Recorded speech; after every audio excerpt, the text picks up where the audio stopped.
I'm joined by Debbie Cooper from Frontenac Paramedic Service. Hey, Debbie, how are you doing today?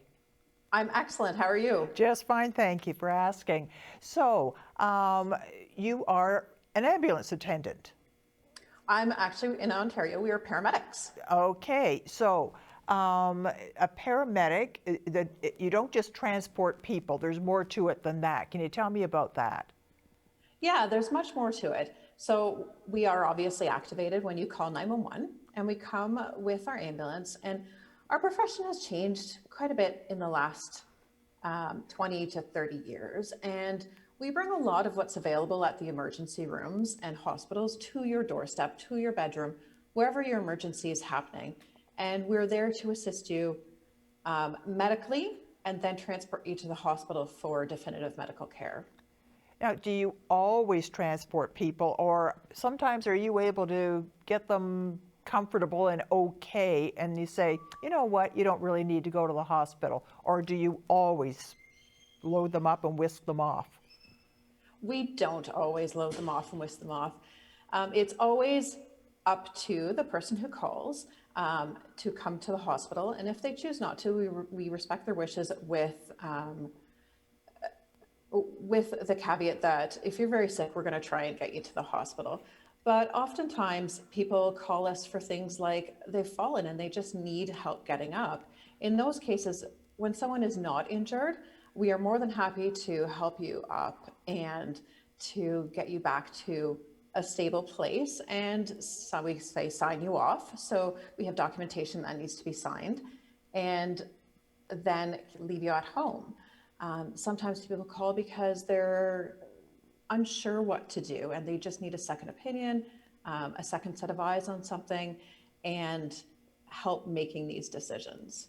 Okay. And that's what we're there for too. Wow, you know, I didn't realize that. That's really interesting. That's great. Now, there are times, though, someone should not hesitate to call. What are some of those? Absolutely. What are some of those times? As a general rule, if you're feeling that you need to call 911 for whatever reason, please do not hesitate to call at any point. But there are some very specific things. If you're struggling to breathe, if you're having chest pain, we talk about our stroke signs. So if you're having weakness on one side of the body or can't speak, these are very significant, profound medical occurrences that need immediate attention.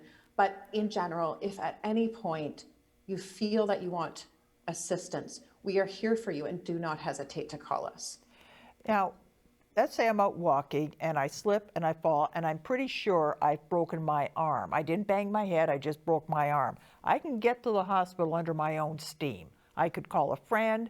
I drive a Standard, so I probably can't drive myself with a broken arm, but, No. I could call a cab. Is that acceptable? Is that a good thing to do, or should I really call 911?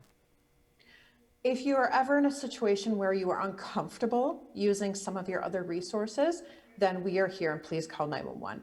If you feel comfortable using your other resources, then obviously they're there for you too, for those reasons. But we are here. We can do things like give you some pain control for whatever is happening, and we can splint your arm and give you potentially a more comfortable ride to the hospital. Although the back of the ambulance, many people will complain, is incredibly bumpy. Not great suspension system on those. No, not at all. Now, I understand you run clinics as well for people, just for health checks. Can you tell me about that? We do. This is part of our community paramedicine program, which has actually expanded so much in the past 6 months. There has been a great influx of money from the government to assist with our elder population in helping them stay well and stay at home. Obviously, during COVID, we've come to understand more and more the needs of populations in our communities. And with this, our community paramedicine program, again, has expanded.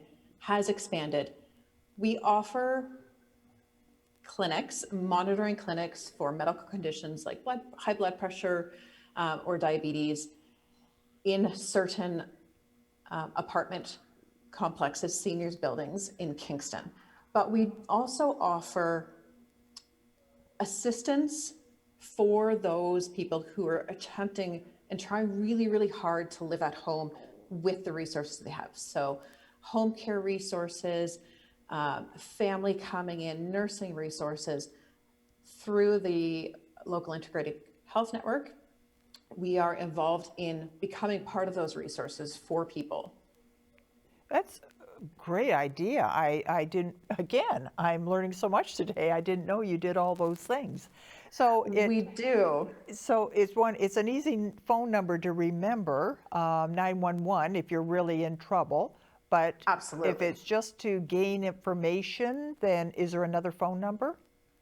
Yes, and the phone number is for our community paramedicine coordinator. His name is Jason, and he can be reached at 613, let's see if I can remember this, 548-9400. That's the County of Frontenac building, and extension 429, and that will be available, I understand, on your programming here for those who are interested, who are living at home with challenges and see the value of having extra support coming into their homes. And the support we can do there are things like vital signs checks, wellness checks. We can do urinalysis, basic urinalysis. If we have concerns over bladder infections, we can do full primary assessments. If you're, in theory, if you're unable to get to your family doctor, we can be their eyes and ears and create reporting to them, advocating for you on to the family doctor and explaining the things that we found. This is wonderful. I'm very fortunate. I've never needed to use you or I need your service, but I'm glad you're there for the day when that just might happen. Thank you so much for telling me about it. Thank you for having me. Okay, Debbie, well, have a great day. You too.